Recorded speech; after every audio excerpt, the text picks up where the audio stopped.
What will happen to Donald Trump if courts block his D.C. National Guard takeover? Imagine this, a sitting U.S. president ordering troops into the nation's capital under the pretense of law and order, only to face the very real possibility that courts could slam the brakes on his attempt to seize control of the D.C. National Guard.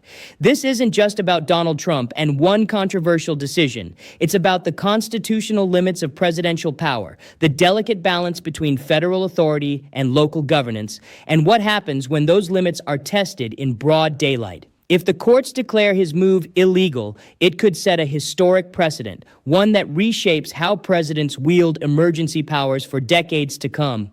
But if Trump somehow sidesteps judicial scrutiny, the consequences could be just as profound, signaling a dangerous expansion of executive reach into domestic security. The stakes here are nothing less than the future of American democracy. Stay tuned as we break it down right now. The question of presidential authority over domestic security has long been one of the most contested issues in American constitutional history. When Donald Trump attempted to expand his control over the District of Columbia by deploying National Guard troops from multiple states, the conflict between executive power, local autonomy, and federal law reached a critical point.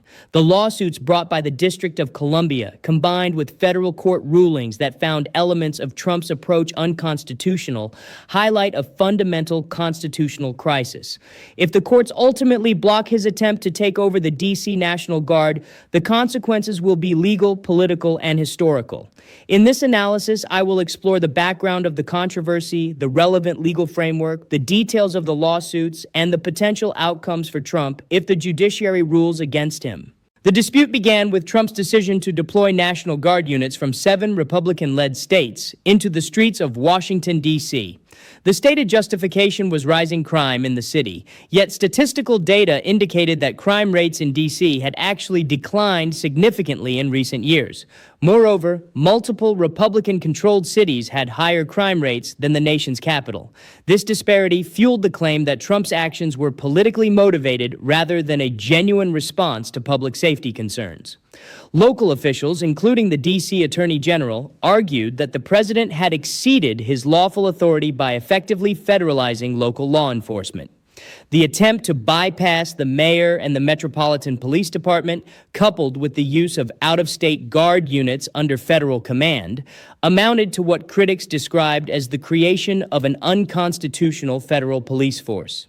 This interpretation gained traction when Judge Breyer in California ruled that Trump's earlier use of federalized forces had violated the Posse Comitatus Act, which prohibits the use of the military in domestic law enforcement without explicit congressional approval.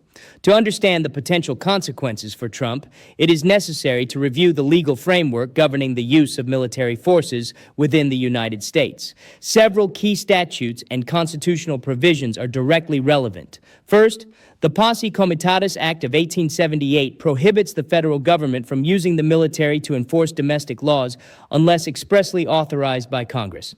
This act reflects the framers' deep suspicion of standing armies and their determination to protect civil liberties from military intrusion. Second, the Home Rule Act of 1973 granted the District of Columbia limited self-government, subject to congressional oversight. While D.C. does not enjoy the full powers of a state, its elected officials retain authority over local law enforcement, including the Metropolitan Police Department. Any effort by the federal government to override these authorities without consent raises serious constitutional concerns. Third, the Constitution itself divides authority over state militias. The states retain primary control, though Congress may provide for training and funding, and the president may federalize guard units under specific circumstances. However, the use of these powers has always been subject to judicial scrutiny, especially when they appear to bypass state sovereignty or local autonomy. Finally, the Administrative Procedure Act establishes procedural safeguards against arbitrary federal actions. The D.C. lawsuits argue that Trump's deployment of out-of-state troops violated this statute by failing to follow lawful procedures and by substituting political motives for legitimate administrative decision-making. The lawsuits filed by D.C. Attorney General Brian Schwab lay out a comprehensive case against Trump's actions. The complaints allege multiple violations: usurpation of local authority, illegal command over state militia forces, violation of the Home Rule Act, and disregard of the Posse Comitatus Act. The filings emphasize that the residents of D.C. never requested military intervention and that the presence of heavily armed troops has endangered rather than protected civil liberties. The lawsuits also cite specific incidents. For example, armored vehicles operated by Guard members caused damage to civilian property and endangered lives.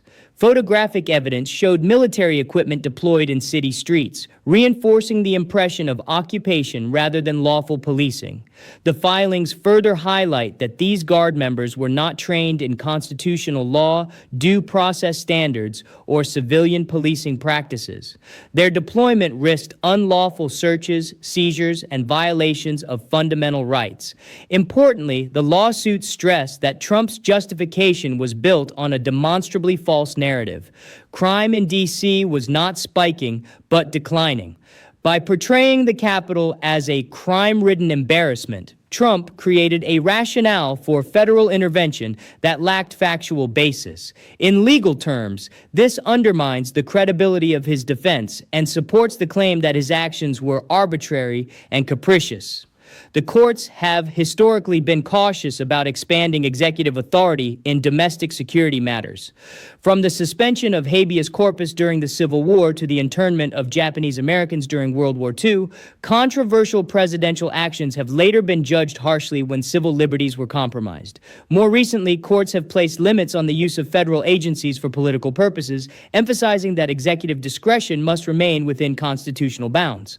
Judge Breyer's ruling in California against Trump's use of federalized forces set a powerful precedent.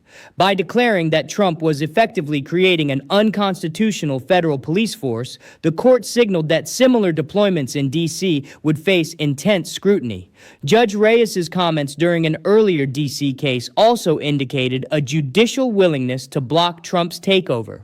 Together, these rulings suggest that the courts are prepared to reassert constitutional boundaries against executive overreach. If the courts rule against Trump in the D.C. National Guard case, several legal consequences will follow. First, an injunction will likely be issued ordering the immediate withdrawal of out-of-state Guard units. This would restore authority to local officials and reaffirm the principle of home rule. Second, the ruling would create binding precedent limiting future presidents' ability to deploy military forces in domestic contexts without congressional approval. For Trump personally, this would represent a legal defeat that could weaken his standing in related cases. Third, the court's reasoning could expose Trump to additional litigation. Civil suits might be filed by residents who suffered harm or property damage during the deployments. Even if Trump were shielded from direct liability as a former president, such cases could target the federal government, generating political and financial consequences. Fourth, the ruling could influence ongoing investigations into Trump's broader use of executive power.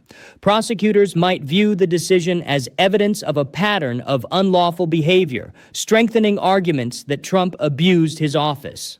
The political consequences of a court ruling against Trump would be equally significant. Trump has consistently framed himself as a defender of law and order, appealing to voters who prioritize security. A judicial decision declaring his actions unconstitutional would undermine this narrative. Instead of appearing strong, he would be portrayed as having overstepped legal boundaries and misused military forces for political gain. For opponents, the ruling would provide a powerful talking point in campaigns. They could argue that Trump endangered civil liberties, violated constitutional principles, and treated the nation's capital as a stage for political theater. For supporters, the ruling might reinforce perceptions of judicial bias. But even within Trump's base, the spectacle of federal judges repeatedly rejecting his actions could erode confidence in his leadership. In the broader electorate, the image of armored vehicles patrolling civilian streets would likely alienate moderates and independents who value constitutional restraint. Beyond the immediate legal and political consequences, the case carries historical significance. The framers of the Constitution were deeply concerned about centralized military power. By dividing control over militias and enacting safeguards like the Posse Comitatus Act, they sought to prevent the emergence of a federal police force. Trump's actions challenge this settlement directly. If the courts reaffirm these principles by blocking his takeover, the decision will stand as a major constitutional moment, comparable to other landmark rulings that define the balance between liberty and authority. The ruling would also reinforce the unique status of the District of Columbia.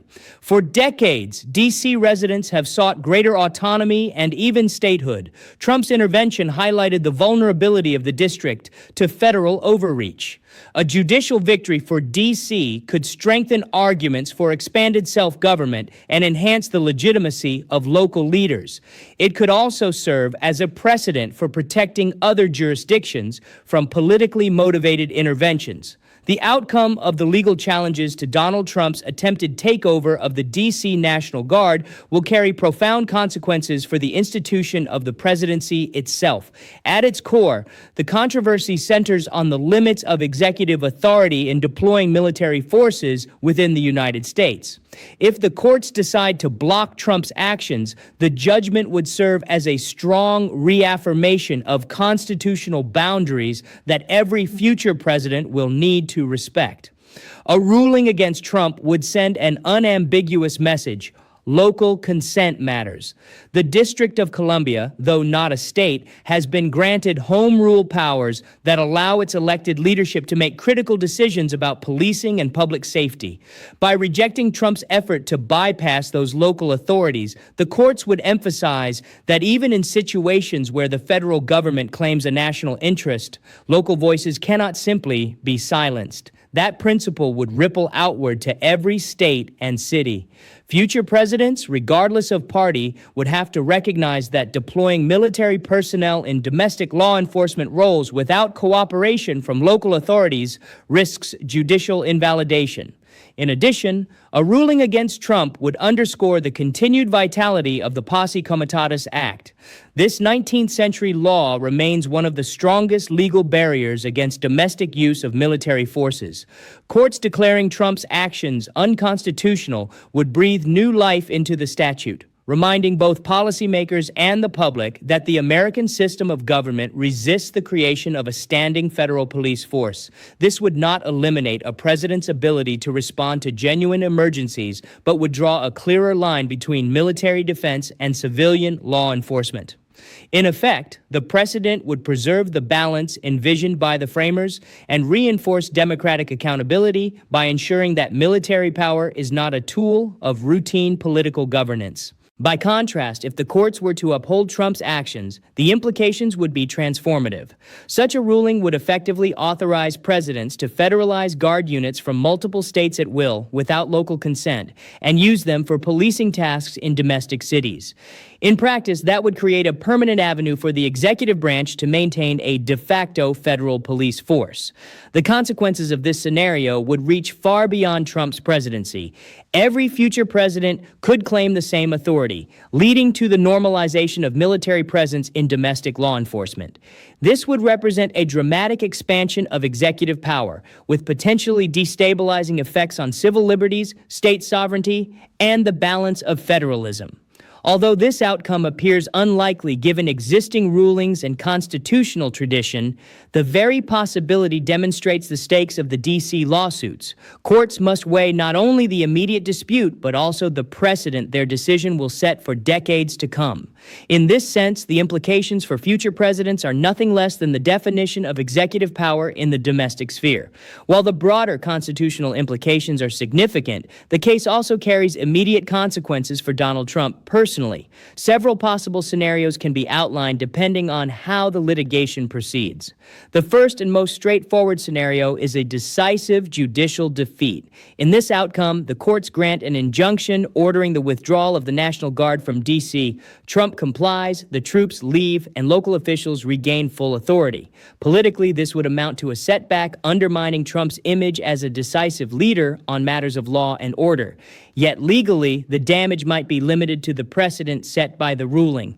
Trump himself would face no criminal charges from the injunction, though the decision would permanently mark his presidency with a rebuke from the judiciary. The second scenario involves extended litigation. Rather than accept defeat, Trump could appeal adverse rulings through higher courts, potentially all the way to the Supreme Court. This approach would delay enforcement, keeping the issue alive in public debate for months or even years. For Trump, such a strategy might energize his base, which often interprets legal battles as proof of establishment hostility. However, the longer the case drags on, the greater the risk that evidence emerges showing political motivations behind the deployments. Such revelations could further erode his credibility with moderate voters and strengthen the perception of misuse of power. The third scenario introduces the prospect of collateral litigation. Residents or business owners harmed by the presence of military equipment and personnel in the streets could bring civil suits against the federal government. While Trump might not be personally liable due to presidential immunity, the cases would nonetheless keep his decisions under scrutiny. News coverage of civilian injuries, property damage, or civil rights violations linked to the deployments would remind the public of the controversy. Even if damages were ultimately paid by the federal government rather than Trump himself, the political cost would still attach to his presidency. The fourth scenario involves broader political consequences. If courts and the media frame rulings against Trump as a rejection of authoritarian overreach, the impact could extend beyond the legal system. Public opinion, especially among independents and undecided voters, might shift toward viewing Trump as a threat to constitutional norms. Combined with other ongoing legal challenges, this narrative could weaken his standing in future elections. The perception of repeated judicial defeats, each tied to questions of overstepping authority, would complicate any attempt to campaign as a strong and effective leader. Taken together, these scenarios show that Trump's future will be shaped not only by the immediate outcome of the D.C. National Guard case, but also by the broader narrative that emerges from it. Whether through direct judicial rulings, prolonged appeals, collateral lawsuits, or political fallout, the episode highlights the vulnerability of presidents who attempt to expand executive power beyond established limits. In that sense, the implications for Trump are inseparable from the implications for the presidency itself. Both are now at the center of a constitutional debate that will resonate for years to come. The controversy over Trump's D.C. National Guard takeover highlights broader lessons for American democracy. It demonstrates the fragility of constitutional norms when confronted with determined executive action. It also shows the importance of judicial oversight in preserving civil liberties. Most importantly, it reminds citizens that democratic accountability depends not only on elections, but also on the willingness of institutions to check power. For Congress, the case underscores the need to clarify statutory limits on military deployments. For state and local leaders, it emphasizes the value of asserting autonomy against federal overreach. For the judiciary, it presents an opportunity to reaffirm foundational principles of liberty and federalism. And for the public, it offers a reminder that constitutional safeguards cannot be taken for granted. If the courts block Donald Trump's attempt to take over the D.C. National Guard, the consequences will resonate across multiple dimensions. Legally, it will reaffirm the constitutional limits on presidential authority and protect the principle of local autonomy. Politically, it will weaken Trump's narrative of law and order and expose him to further criticism. Historically, it will stand as a major precedent protecting civil liberties from military intrusion. And institutionally, it will remind Americans that the balance of power remains essential to the preservation of democracy. Whatever the immediate outcome, this case will shape the legacy of Trump's presidency and influence the boundaries of executive power for years to come.